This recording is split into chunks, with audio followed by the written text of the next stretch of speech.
Hi guys, it's me. Hi everyone, it's me, Brian Butterbee, back for... I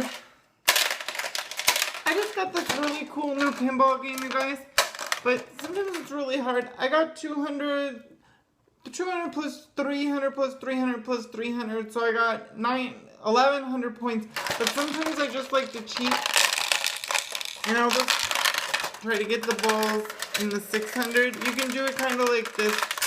It's really not too hard to do. So, yeah. I was just complaining that because I didn't know if anyone was gonna come and watch this show. Hi guys. Hi guys, it's me, Brian Butterbee, back. Comic report, doing. 1 second.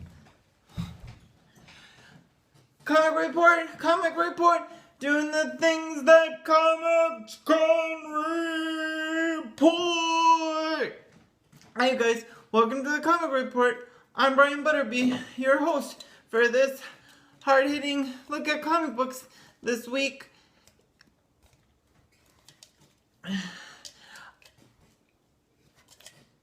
So, if you're just joining us, we're talking about comic books and comic book related things here on Periscope.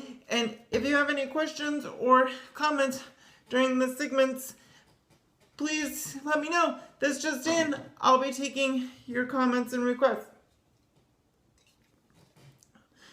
If you have comic books that you like to read that I'm not covering, please let me know that too. And maybe next week I'll save up my money and I'll cover those comic books too. But without further ado, let's get hard-hitting looks at this week's comic books. Starting out with X-Men 92 from Marvel Secret Wars. If you haven't been checking out Marvel Secret Wars, you should really check them out. This one is about the X-Men from more of like the 90s, which if you were alive in the 90s, X-Men were really cool and really popular. Everyone was checking out the comic books. Age of the Apocalypse, everything was really cool. And I've read some of the back issues of the 90s comics, and I really like it. Because Marvel seemed like there was all one collective story, and there wasn't, like, Rachel Grey wasn't in every single comic book, and she wasn't in space at the same time she was on Earth. And that's what I was kind of hoping Secret Wars would do, is make it so you knew where everyone was and what they were doing. But now there's a lot of everyone, so who really cares, I guess. What do you guys think about Secret Wars? How are you liking it? Feel free to comment on here, because otherwise I can't read mine. So let's get back to X-Men 92. I was really excited about this comic book. The art is really good, and like I said, it's more of a throwback to when mutants ruled the world, so to speak. It starts out with our team of heroes: Cyclops, Jean Grey, Wolverine, Rogue, Gambit, Storm. Beast isn't there, and Professor Xavier, but besides that, they're all playing laser tag, and things are really great and normal, and they haven't seen evil mutants in a long time. And that turns out because there's a project up on a mountain. Well, I don't know if it's a mountain, but it's called Clear Mountain.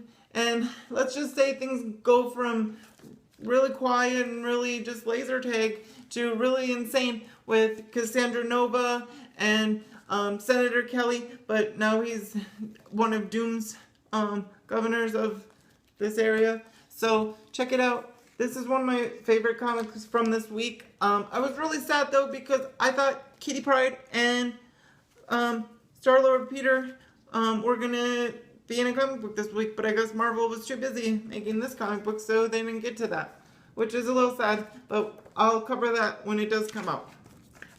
If you haven't checked out X-Men 92 yet, it's a really good comic book. If you have checked it out, please let me know what you think in the comments below, or you can comment now if you're watching it live.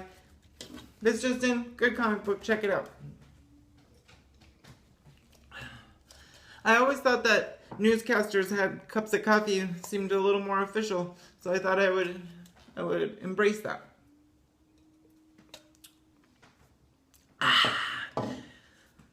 All right, next up on the comic report, we have a DC comic book, Flash. And this is Flash number 41. If you haven't been checking out Flash, it's really exciting. Barry's trying to find out who killed his mom instead of his dad. He's visiting his dad in jail. But it starts out with first you flash forward in time, and then you go back in time a little bit, and then you flash forward in time again. And this one's a really good comic book, you guys. It's got Barry, he's fighting this really big armored guy at the beginning, and then all of a sudden, there's Professor Zoom, or Zoom for short, and he's like, "Hey, I'm coming back, and you better watch out, or I'm gonna get you." And Barry's like, "What the heck is going on, you guys?" And his dad is like, "How'd you learn this name? And what's going on with you? And I'm getting out of jail." Things are getting really crazy in The Flash. If you haven't seen it, check it out. It's got a great ending. It's got a great story. I really like the art. How do you guys feel about this? Advertisement splitting panels. I don't know how I feel about it. I don't know. It's nothing to do with Nick Lachey. He didn't have anything to do with it, I'm sure. But it's not my favorite. But the art is really good, and the story is really good. Do you guys read Flash? Have any of you read Flash? No? Okay. Well, if you have read Flash and you watch this on YouTube, leave me a comment below and tell me what you think. Last but not least, this is my favorite comic book in all of the Secret Wars. At least right now, it's number 2 in Infinity Gauntlets. If you haven't been checking out this comic book, you really should. I always get my comic books at House of Secrets in Burbank, California, and this one I was really glad to pick up today. Infinity Gauntlet is about a family. It starts out and they're being chased by all these bugs, and it's like really scary. And in this issue, their mom comes back and she turns all of them into Nova Corps, including the dog. I'm not going to give away much more than that, but let's just say they're not kidding when they call us Infinity Gauntlets, because it's got the Infinity Stones and the Infinity Gauntlets in it. And so Thanos is in it. There's things